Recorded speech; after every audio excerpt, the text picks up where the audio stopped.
sorprendió a todo el mundo con su apariencia idéntica a un humano.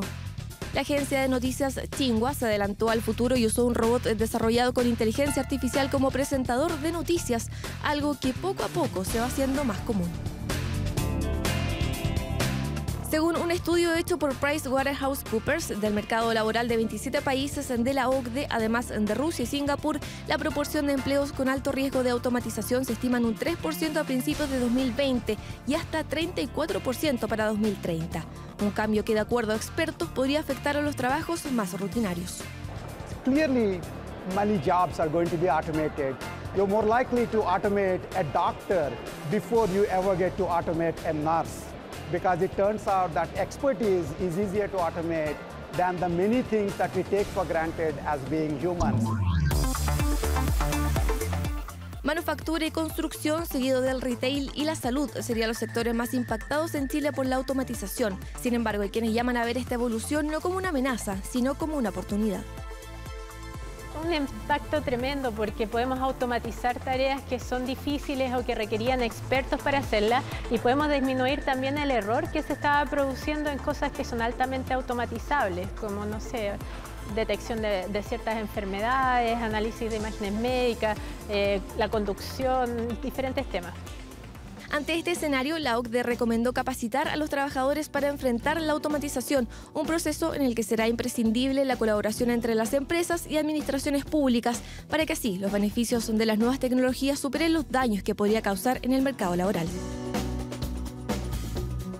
Tenemos una enorme brecha tecnológica que cada día es mayor y bueno, y si no hacemos políticas públicas para igualarnos, cada día vamos a ver que más empresas se cierran y vamos a perder más empleo.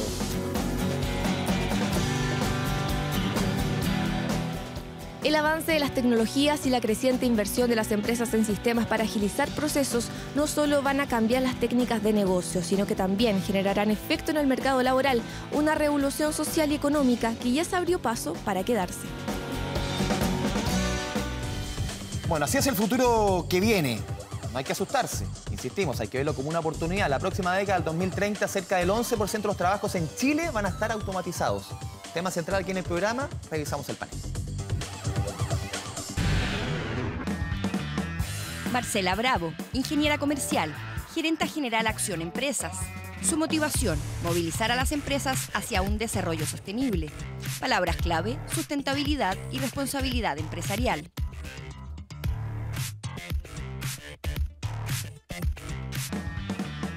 Marcelo Guital, emprendedor, CEO Guital & Partners. Su motivación, demostrar que ante la adversidad, el chileno se pone de pie. Palabras clave, emprendimiento y perseverancia. Bárbara Figueroa, presidenta nacional de la CUT. Su motivación, fortalecer el sindicato para fortalecer la democracia. Palabras clave, justicia social, sindicalismo y democracia. Juan Bravo, economista, asesor del Centro Latinoamericano de Políticas Económicas y Sociales, UC. Su motivación, potenciar la inclusión para las empresas y su relevancia a la hora de hacer negocios. Palabras clave, inclusión, sustentabilidad y cooperación. Ya conocimos el panel, también hemos conocido los últimos días cifras de desempleo, 7,1% para la economía chilena. Un desempleo que se mantiene arriba, que no quiere bajar del 7%, ha sido quizás, dicen muchos, el talón de Aquiles para la actual administración de Sebastián Piñera. Vamos a partir con Juan Bravo, primera vez que es panelista. Juan, sí. Tú trabajas hace tiempo el tema del empleo en el país. ¿La automatización laboral tiene alguna relación con este desempleo que se mantiene sobre el 7%? La verdad es que cuando uno revisa las cifras, lo que ve es que en realidad la automatización tiene muy poco que ver con lo que está pasando en el último año, digamos. O sea, es un factor que puede contribuir en algo, pero este factor estaba el año 2017, 2016, 2015. O sea, no es algo que partió el año pasado, esencialmente. O sea, la automatización es un proceso paulatino, continuo, que genera impacto en los mercados laborales, pero no empezó el año pasado. Entonces, lo que uno debiera ver con la automatización es que los trabajos rutinarios empiezan a perder terreno. Son repetitivos. Que son repetitivos, que tienen tareas repetitivas y esos se concentran en empleos de mediana calificación. Y por el contrario, los empleos de alta calificación ganan terreno. ¿Y qué hemos visto en las cifras de empleo del último año? Bueno, básicamente lo opuesto, que el empleo de mediana calificación gana terreno y el empleo de alta lo pierde. O sea, es totalmente opuesto a lo que predeciría esa hipótesis. Entonces, la verdad es que es una muy mala hipótesis para explicar lo que ha pasado en el último año con el empleo. O sea, claramente, de acuerdo a lo que tú dices, la automatización todavía no está afectando a nuestro país. No es algo que esté marcando por lo menos el número. Afecta, pero insisto, son procesos de mediano plazo y paulatinos, pero no puede ser un factor crucial en la evolución del último año, no puede ser la explicación más relevante por ningún motivo. Dejamos aquí un poco el tema arriba de la mesa, Bárbara, aunque no hay una mesa acá, pero lo dejamos arriba de la mesa. Virtual. A ver, ¿cómo está viendo la CUT? ¿Cómo están viendo los trabajadores un cambio que, a ver, está a la vuelta de la esquina y no se puede hacer nada por evitarlo? Esto es como cuando aparecieron Uber y los taxistas rechazaban Uber y al final, a ver, Uber llegó para quedarse. Esto llega para quedarse y hay que acostumbrarse a lo que hay. ¿Cómo nos acostumbramos? Bueno, nosotros esto ya lo estamos abordando primero en el marco de seminarios. Durante este año ya hemos hecho, si no me equivoco, vamos ya casi en el 6º seminario. Estuvimos con el actual encargado de la TUAC, que es como el grupo de trabajadores de la OCDE, con Pierre, que vino a Chile. Tuvimos una charla con él, con distintos dirigentes. De hecho, también fue invitado el ministro del Trabajo al primer seminario de automatización que hicimos, con más de 200, 300 dirigentes, porque efectivamente estas son materias que te demandan, ¿no? Los trabajadores te las demandan. Generan ruido. No, y por ejemplo, tú ya lo vives en sectores, por ejemplo, de la industria de la alimentación. El caso de un dirigente nuestro, que es de la empresa San Jorge, la empresa ya automatizó 2 líneas de distribución, y eso ha significado, por ejemplo, que han tenido que negociar respecto de cómo se van haciendo los tránsitos y que eso no signifique el despido inmediato de trabajadores. Lo mismo estamos viendo en otras áreas. Entonces, son cosas que efectivamente ya están cursando. Ahora, yo creo que el debate clave, al menos para nosotros, es cómo esto se hace en el marco de tránsito justo, que de alguna manera permitan no solo que el avance de la tecnología y la automatización sea un bien para la empresa, sino que sea un bienestar y un potencial de desarrollo para todos y todas. Eso significa, por ejemplo, analizar jornadas. ¿Tiene sentido con las nuevas políticas que vamos a tener y de innovación tener jornadas de 45 horas? Bueno, esos son debates que hoy día probablemente se ponen a la orden del día. Y además lo estamos abordando en el marco estamos ahora desarrollando un congreso que es el congreso de la CCI, que es la Confederación Sindical Mundial más importante, y ahí el documento base, que tiene 60 páginas, trata sobre estas materias de manera muy precisa, haciéndonos cargo del debate de la OIT, haciéndonos cargo del debate de otras instituciones que también están planteando cómo hacemos de esto un proceso donde la voz de los trabajadores esté involucrada, donde el problema no sea solo resistir y contener que no hayan despidos, sino que también políticas de reconversión mucho más avanzadas e innovadoras que lo que hoy día tenemos. Yo creo que parte del problema que tenemos en nuestro país es que donde el nivel de capacitación es tan deficiente, los problemas de desempleo, claro, uno podría decir, tienen múltiples factores, pero de alguna manera también en términos estructurales están gatillados por esta incapacidad que tenéis de tener movimiento. El tema de capacitación, que es muy pobre, lo que se ha hecho justamente para afrontar un tema que es crucial hoy día en nuestra economía. Marcelo, tú tenías algo que decir justamente cuando mencionaba el tema de la flexibilidad laboral, los horarios, la estructura laboral que venimos de hace mucho rato trayendo, que al final uno dice en 10 años esto tiene que mutar. Mira, yo siempre divido un poco lo que es la nueva economía, los millennials, que ellos trabajan de la casa hace rato. En mi empresa somos 200 personas, tenemos 100 millennials que no van ni a la oficina. Entonces, de repente, los que somos un poco más viejos nos quedamos con el tema. La gente joven es nativa tecnológica. Entonces, los que están al debe son hoy día las universidades, que hay carreras que no tienen por qué estudiarse, se están estudiando hoy día.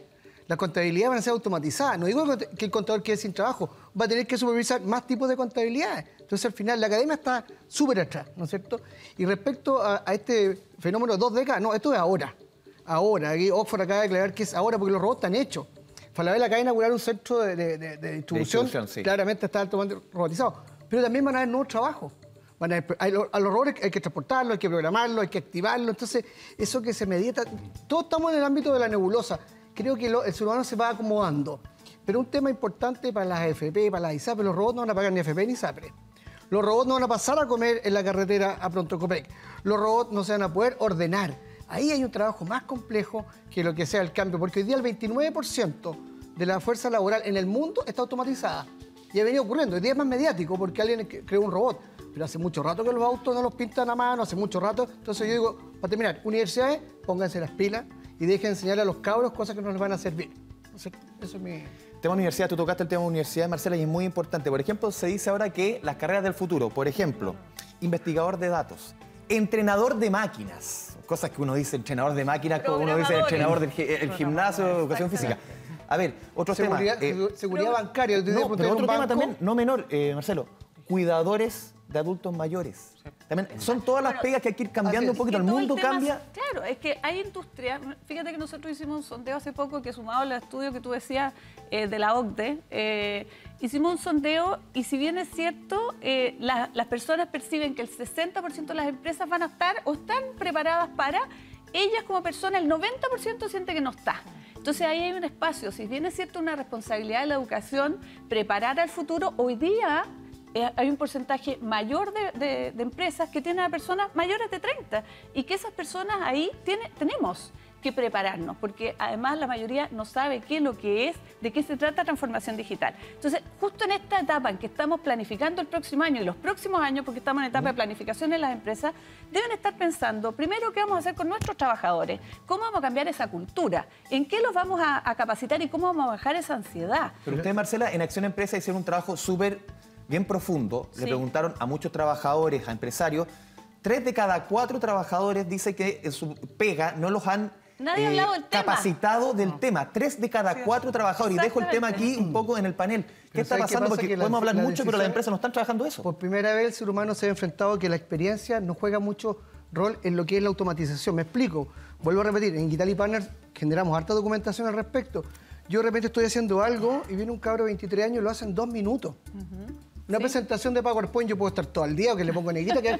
Entonces, ellos tienen que opinar. Entonces, ¿cómo voy a hacer tú que un señor de 65 años, con todo el respeto, quiere opinar de algo que no sabe manejar en su smartphone?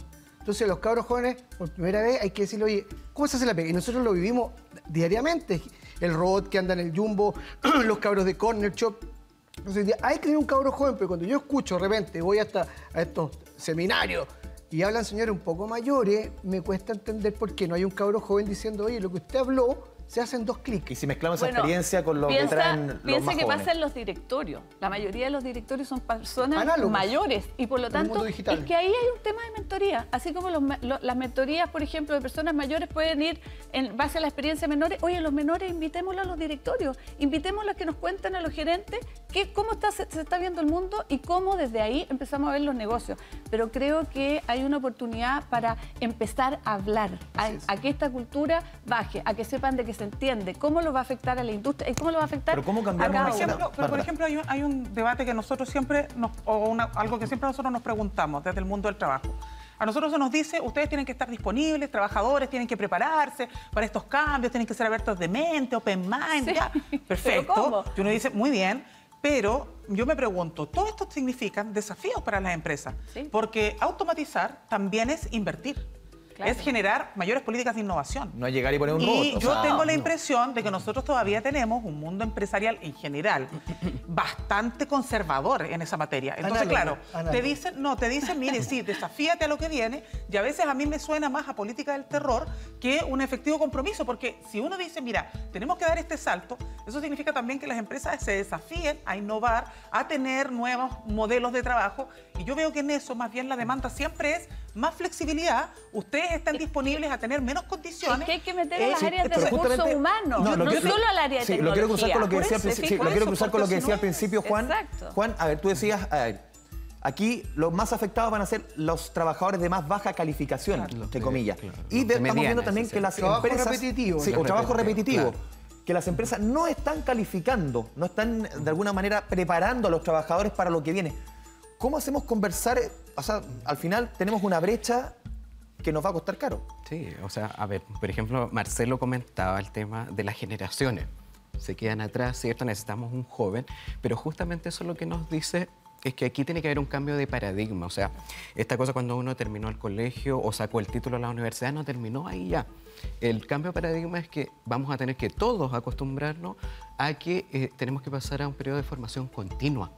Esto requiere estar formándose continuamente y entonces ahí hay un desafío educacional tremendo. Primero, que es justamente a las generaciones que ya han terminado, irlas capacitando. pero también que los currículums nuevos para formar a las nuevas generaciones incorporen esto de que el aprendizaje ya es algo permanente para toda la vida, que no se acaba, o sea, no con la obtención de un título, de un diploma, porque si no te vas a quedar atrás, y porque esto es un proceso permanente. O sea, el momento en que tú no estás aprendiendo, vas a empezar a quedar atrás, justamente. Entonces, aquí es un cambio de paradigma completo ante esta cuarta revolución industrial. Pero fíjate que, mira, hay una organización que se llama Laboratoria, que lo que hizo fue empezar a capacitar a mujeres en programación. Le ha ido increíble. Y ellos mismos dicen que falta muchísimas más personas. Entonces, ahí hay un espacio en cómo preparo a lo mejor a personas en programación, que es uno de los ámbitos. Tú mencionabas alguno, tú también. Entonces, yo creo que es buscar cuáles son los ámbitos. De camiones de carga, yo no dice. Pero, por ejemplo, o sea, en cuestiones básicas donde hoy día no tienes tú espacios para la capacitación a la reconversión. Un debate con mi colega. ¿Por qué siempre la empresa tiene que... Yo soy emprendedor. La empresa tiene... Oye, la empresa somos todos. Sí. No existe un señor que se llame empresa. A mí cuando alguien me dice que la empresa... Dime dónde eres tú la empresa. Entonces yo te pregunto a ti, capacítate tú o no. Es que hoy día con este aparato el conocimiento es gratis y a un clic. Antes había que ir hoy día aquí. Y es cosa que te metes ahí en Google, ¿qué pasa? Y lees. Es más, puede ser un audiolibro. O sea, hoy día el conocimiento está disponible. Entonces tiene que haber un ejemplo también desde el trabajador que se quiere capacitar y desde la empresa que le da la función para... Nosotros en nuestra compañía damos 40 minutos libertad para discutir un tema en que lo busquen en Google. Y te digo que N soluciones han salido, no sé, de un horquillero que me dijo, ¿sabe qué? En China tal cosa. Entonces aprovechemos que el conocimiento... ¿La falta de proactividad de los trabajadores? Aquí vamos a discrepar. Aquí vamos a tener que discrepar, Marcelo. Yo lo siento, pero mira, yo les voy a contar una experiencia. Nosotros estamos hace 6 años discutiendo, y ha estado discutiendo nuestra vicepresidenta de Relaciones Internacionales, Tamara Muñoz, en el Congreso, un proyecto que es de la FETRACAL, que es para los trabajadores de los call centers.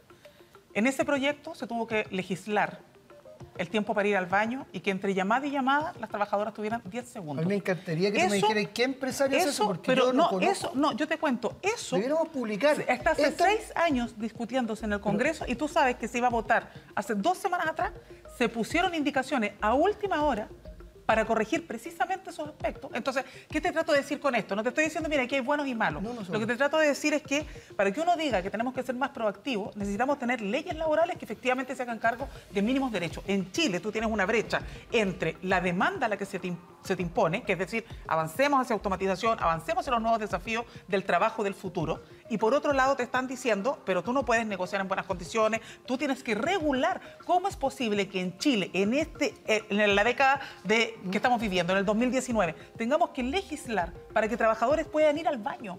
O sea, aquí tenemos un problema que a mí me parece que es cierto. Tenemos que hacernos cargo de qué manera nosotros, y es lo que hacemos como CUT, de qué manera nosotros nos ponemos en estos debates, ya no solamente desde lo reactivo, no, y te voy a quemar la empresa, sino que ya, un salto más allá. Pero eso no puede ser sin reconocer que hoy día tenemos... no van a tener futuro. Dame un minuto, mira. Hoy día contratan, hoy día no generan esas condiciones. Pero no son esas las empresas las que están creciendo. Dame un minuto. Publiquen esas empresas que no dejan ir a la gente al baño. Por favor, publícala, porque en el empresariado joven no existe. Yo te digo, Mustaki con los emprendedores, hoy día los empresarios grandes ya cacharon que no es solamente maximizar utilidades. Si una empresa no deja ir a su al baño, públicalo. La gente hoy día no puede tratar mal a tus personas, no puedes contaminar. Ese mundo yo creo que lo encuentro, que tú me decís, yo digo... Oye, es que son las paradojas. Publíquenlo. Vamos a ir a la primera pausa, que sin corbata vamos a seguir justamente discutiendo este tema. La automatización laboral, que es un tránsito, lo vemos acá en la discusión, es un tránsito que va a costar. Le preguntamos a la gente en la calle cuáles son sus dudas principales. Lo vamos a ver a la vuelta en Sin Corbata. Ya, volvemos a Sin Corbata con lo que habíamos anunciado antes de irnos a la pausa. A ver, le pasamos un celular a la gente ahí en el Metro Estación Salvador. Un stick selfie, ¿se llama? Sí, el stick selfie, esto para que saque la selfie. Sí, ya. Usted me entendió. Ya. Preguntas, sugerencias, dudas sobre la automatización laboral. ¿Le genera miedo? ¿Es una oportunidad? ¿Qué opina la gente? Después respondemos aquí en el panel.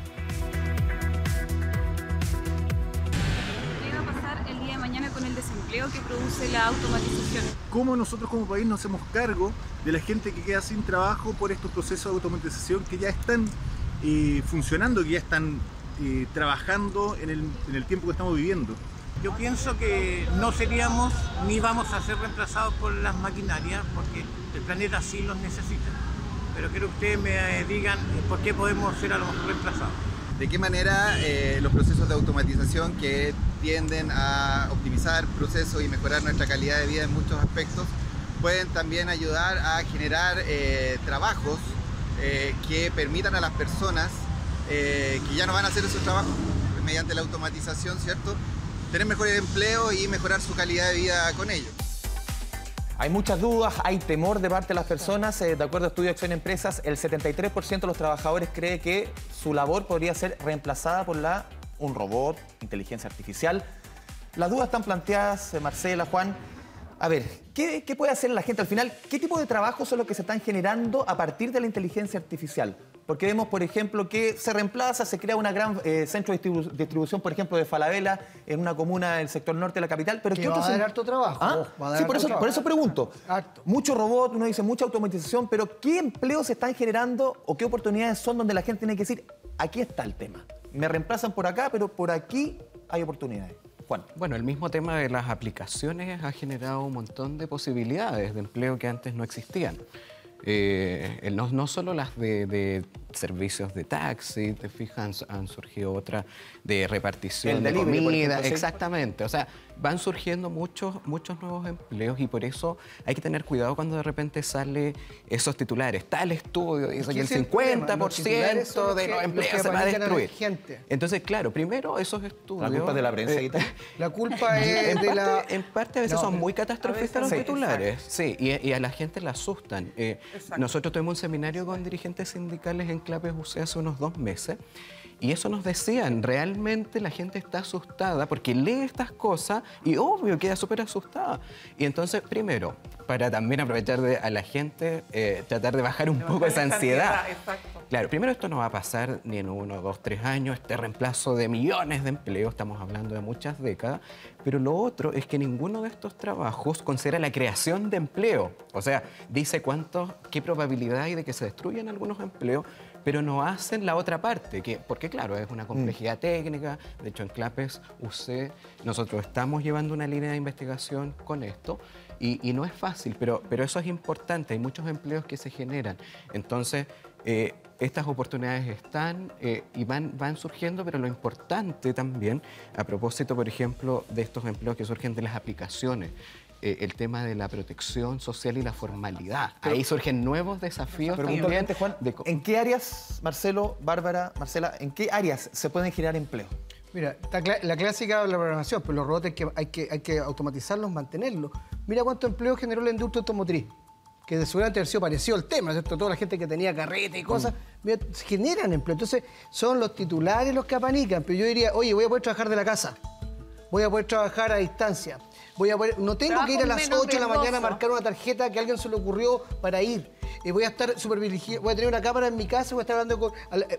Esto va mejor. Pero también se ha hablado, por ejemplo, del nuevo estatuto del trabajador joven, que también busca apuntar al mercado laboral de los más jóvenes y no le ha gustado mucho al mundo sindical. No, a nosotros no nos gustan las políticas de flexibilidad ni en torno al estatuto del trabajador joven ni en torno a teletrabajo. Ese es un debate que después haremos con el ministro más particularmente. O sea, pero además lo que pasa es que lo que nosotros es que a veces esos debates son más técnicos, porque como ya tienen que ver con iniciativas legislativas que están en el Parlamento, a veces cuesta que se entienda, porque dicen, bueno, pero ¿por qué ustedes no quieren que los jóvenes tengan condiciones? Cuando lo que nosotros estamos debatiendo ahí en el fondo es que no tengamos suplantación de puestos de trabajo hacia la precariedad, que es decir, por ejemplo, lo que va a ocurrir, que podría potencialmente ocurrir con el Estatuto Joven. Finalmente, tú haces que un estudiante ingrese a ese trabajo. Tienes claro que ese estudiante no va a estar ahí toda la vida. Va a ser un tránsito. Por lo tanto, la rotatividad, que es un elemento muy importante para algunos sectores del mundo empresarial, sobre todo en el comercio, es una gran garantía, porque eso significa menos protección social, menos estabilidad, y por lo tanto, el día que ese trabajo ya no lo ocupa un estudiante, va a ingresar nuevamente un trabajador o trabajadora, pero en condiciones de precariedad. Entonces, por eso, yo digo, ese debate es un poquitito, para nosotros tiene complejidades. Pero es necesario tenerlo, Bárbara. Pero ahora, lo que yo sí quería comentar, por ejemplo, sobre esto de qué pasa con los nuevos empleos. Nosotros tomamos un ejemplo, tomamos el ejemplo de Metro. ¿Qué hubiese pasado, por ejemplo, en Metro si en vez de que solamente tú dieras cuenta de que se automatizó y la línea 6 hoy día ya solamente ves al guardia, luego te sube al vagón y no hay gente en el proceso previo? Uno dice, bueno, ¿qué pasa con esos trabajadores? Perdieron el empleo. Pero uno podría también haber tenido una política de reconversión donde esos mismos cajeros o cajeras, por ejemplo, se hubiesen reconvertido y hoy día fueran técnicos en mantención eléctrica. Y hoy día pudieran hacerse cargo de la labor de revisar los trenes.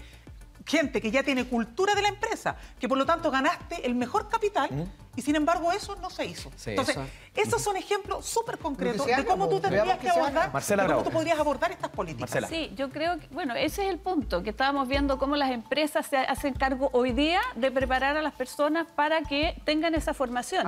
Y yo creo que, mira, cuando uno ve cuáles son los desafíos de los ODS, y las personas también se preocupan de la empresa. Ahí están cuáles de servicio. Vamos a vivir en ciudades cada vez más llenas de personas, con más dificultad en movernos, ocupados, desplazamiento, etcétera. ¿Por qué no estamos mirando cuáles son esos problemas? Por ejemplo, Corner Shop surgió de eso. Entonces, hay que mirar cuáles son los problemas que como sociedad tenemos hoy día y cómo desde la tecnología, desde la automatización, creamos servicios que le solucionen la vida a las personas. Y no hay que olvidar, y no hay que olvidarse detrás de cada idea, detrás de cada innovación, hay un cerebro humano.